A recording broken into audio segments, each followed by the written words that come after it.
অনুষ্ঠান বাড়ির মতন ভেজ ডাল খুব সহজ পদ্ধতিতেই বাড়িতে বানিয়ে নেব।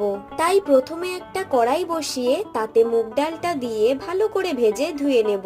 ডাল ধোয়া হয়ে গেলে জল আর নুন দিয়ে ভালো করে সেদ্ধ করে ঘুটে নেব। ডালে হলুদ দিয়ে নামিয়ে নিয়ে আরেক দিকে কড়াই বসিয়ে তাতে সর্ষের তেল দিয়ে একে একে সবজিগুলো ভেজে নিতে হবে। প্রথমে ফুলকপি নুন হলুদ দিয়ে ভালো করে ভেজে তুলে নিয়ে একে একে গাজর, বিনস হালকা পরিমাণ নুন হলুদ দিয়ে ভেজে তুলে রেখে তাতে কড়াইশুঁটিটা হালকা ভেজে কাজু আর কিশমিশ দিয়ে ভাজার পর তুলে নিলাম। এবার ওই একই তেলে শুকনো লঙ্কা, তেজপাতা, জিরে ফোড়ন দিয়ে তাতে কাঁচা লঙ্কা ও আদা বাটাটা ভালো করে ভেজে নিয়ে আগে থেকে সেদ্ধ করে রাখা ডালটা দিয়ে তাতে স্বাদ মতন চিনি দিয়ে ভেজে রাখা সব সবজিগুলো দিয়ে দেব। তারপর মিশিয়ে ভালো করে ফুটে গেলেই রেডি ভেজ ডাল। এরকম আরো নতুনত্ব রেসিপি পাওয়ার জন্য চ্যানেলটা সাবস্ক্রাইব করে দিও।